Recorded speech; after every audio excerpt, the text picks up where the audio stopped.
Hello friends, welcome back to my channel. This is Mahadev Sharma. इससे पहले video में हमने फाइनेंशियल स्टेटमेंट जैसे कि balance sheet, profit and loss statement जिसे हम इनकम स्टेटमेंट भी कहते हैं, कैश फ्लो स्टेटमेंट और क्वार्टरली रिजल्ट के बारे में डिटेल में जाना था। अगर आप वो वीडियो नहीं देखे हैं तो बेहतर अंडरस्टैंडिंग के लिए पहले उस वीडियो को जाकर देख लें। लिंक वीडियो के नीचे डिस्क्रिप्शन में है। और आज के इस वीडियो में हम उसी बैलेंस शीट के अलग अलग टर्म्स को डिटेल में जानेंगे। लेकिन आइए इससे पहले हम बैलेंस शीट को और भी डिटेल में समझ लेते हैं। देखिए, कंपनी अपना फाइनेंशियल स्टेटमेंट क्वार्टरली मतलब कि प्रत्येक 3 महीने में डिक्लेयर करती है। तो एक फाइनेंशियल ईयर में 4 क्वार्टर होते हैं और इंडिया में फाइनेंशियल ईयर 1 अप्रैल को शुरू होता है और 31 मार्च को खत्म हो जाता है। और इंडिया में एक फाइनेंशियल ईयर में फर्स्ट क्वार्टर 1 अप्रैल से 30 जून तक चलता है और सेकेंड क्वार्टर 1 जुलाई से 30 जुलाई तक चलता है और थर्ड क्वार्टर 1 अक्टूबर से 31 दिसंबर तक चलता है और फोर्थ क्वार्टर 1 जनवरी से 31 मार्च तक चलता है। तो आइए हम देख लेते हैं कि फाइनेंशियल स्टेटमेंट जैसे कि balance sheet, profit and loss statement, cash flow statement और क्वार्टरली रिजल्ट को कहां से डाउनलोड कर सकते हैं।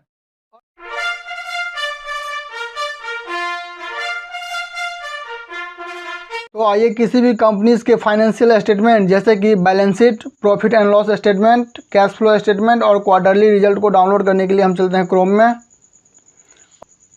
और यहाँ पर हम सर्च कर लेंगे screener.in।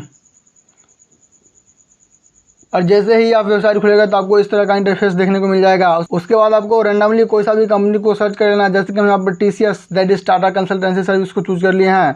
उसके बाद आपको डॉक्यूमेंट सेक्शन में चलना है।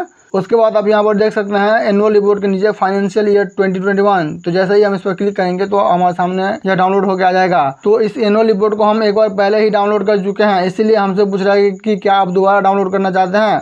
तो ये हम दोबारा डाउनलोड करना चाहते हैं। तो जैसे ही आप डाउनलोड पर क्लिक करते हैं तो आपके सामने जो है एनुअल रिपोर्ट खुल के आ जाएगा और एनुअल रिपोर्ट का इंटरफेस कुछ इस तरह से दिखाई देगा। तो जैसा कि आप यहाँ पर देख सकते हैं कंसोलिडेटेड फाइनेंशियल स्टेटमेंट और स्टैंडअलोन फाइनेंशियल स्टेटमेंट। तो हमें क्या करना है कि हमें कंसोलिडेटेड फाइनेंशियल स्टेटमेंट को ही देखना है। तो जैसा कि आप यहाँ पर देख सकते हैं कंसोलिडेटेड बैलेंस शीट जो कि 183 नंबर पेज पे है। तो इसके लिए हमें 183 नंबर पेज पर चलना होगा।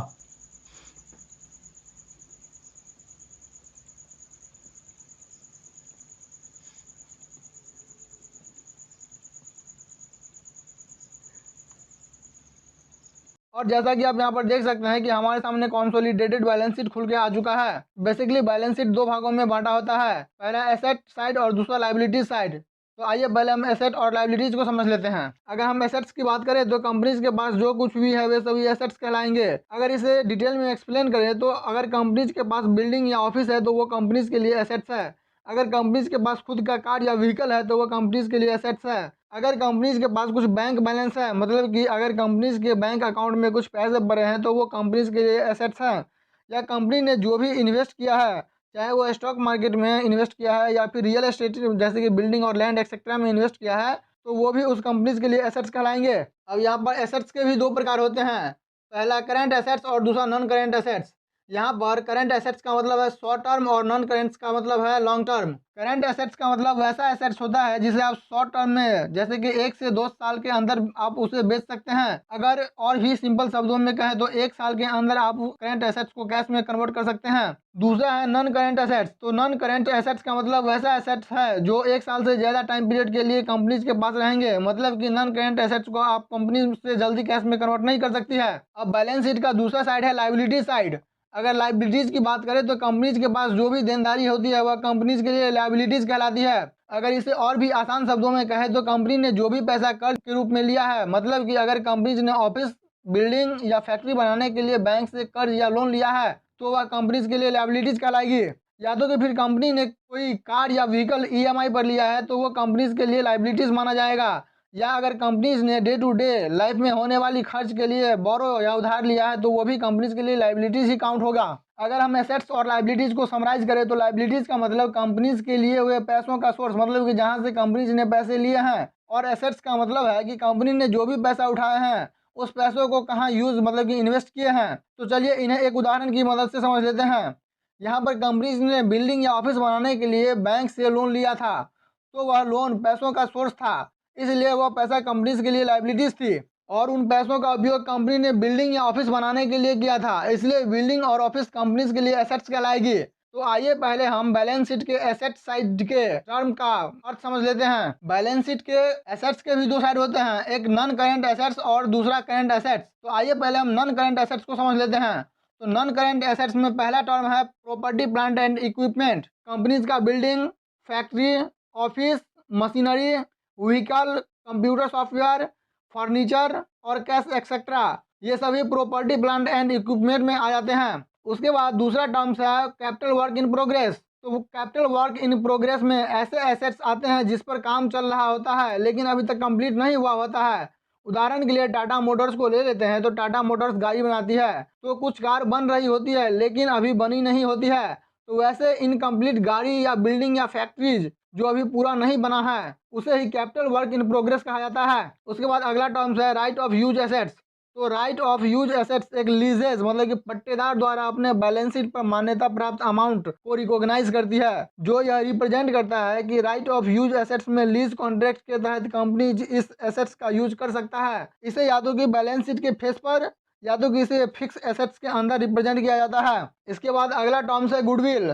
तो अगर कोई कंपनी दूसरे कंपनी को नेटवर्थ से ज़्यादा प्राइस पर खरीदता है तो उस कंपनीज को खरीदने के लिए उसके एक्चुअल वैल्यू से जितना पैसा ज़्यादा पे किया है उसे ही उस कंपनीज का गुडविल कहा जाता है। उदाहरण के लिए हम मान लेते हैं कि कंपनी ए का नेटवर्थ 800 करोड़ है लेकिन उसे कंपनी बी ने 1000 करोड़ रुपया देकर कंपनीज ए को खरीद लिया है। तो अब कंपनी ए ने कंपनी बी को 200 करोड़ रुपया ज़्यादा देकर खरीद लिया है। तो अब ये 200 करोड़ कंपनी ए का बैलेंस शीट पर गुडविल कहलाएंगे। उसके बाद अगला टर्म है अदर इंटेंजिबल एसेट्स। तो इंटेंजिबल एसेट्स में वैसे एसेट्स आते हैं जिसे हम देख या छू मतलब कि टच एंड फील नहीं कर सकते हैं, जैसे कि कंप्यूटर सॉफ्टवेयर, पेटेंट और गुडविल एक्सेट्रा। तो अब कंप्यूटर सॉफ्टवेयर के बारे में तो जानते ही हैं, और पेटेंट एक तरह का लाइसेंस होता है और यह इस बात को डिक्लेयर करती है कि यदि कोई कंपनी कोई नई चीज़ का आविष्कार करती है, पेटेंट के अकॉर्डिंग कोई दूसरा कंपनी उस पर्टिकुलर प्रोडक्ट को नहीं बना सकती है।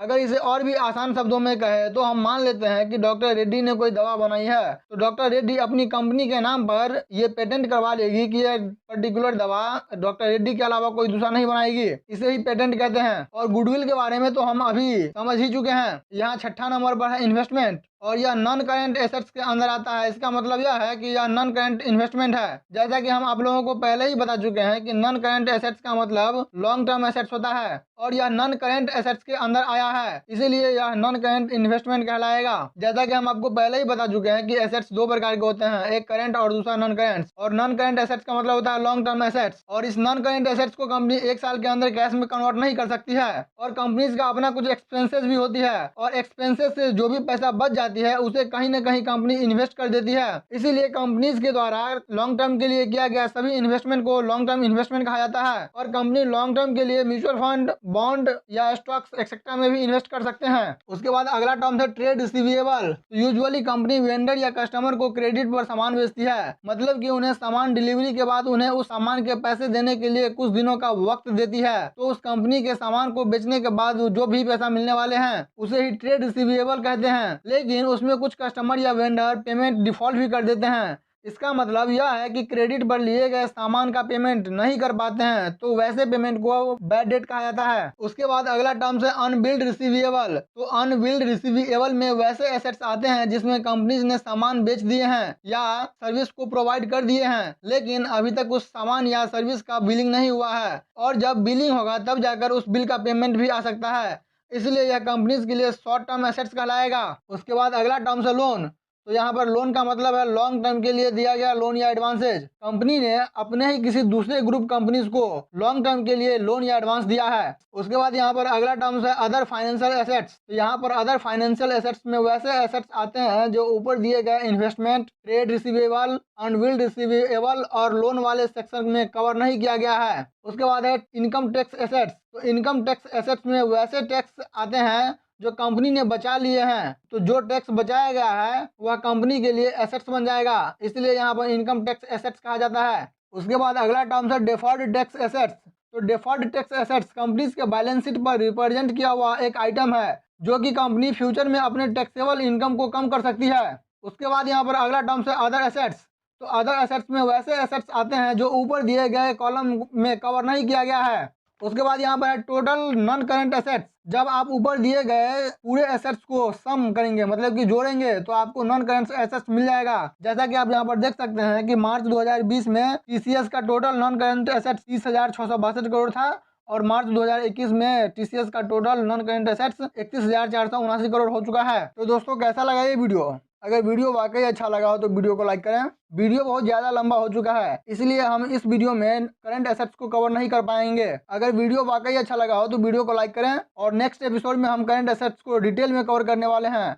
उसके बाद हम प्रॉफिट एंड लॉस स्टेटमेंट और कैश फ्लो स्टेटमेंट को भी डिटेल में कवर करने वाले हैं। इसीलिए आप मेरे चैनल एमकेएस फाइनेंस को सबसे बेल आइकन दबा दें ताकि आने वाला हर एक वीडियो का नोटिफिकेशन आपको समय पर मिल सके। वीडियो में अंत तक बने रहने के लिए धन्यवाद।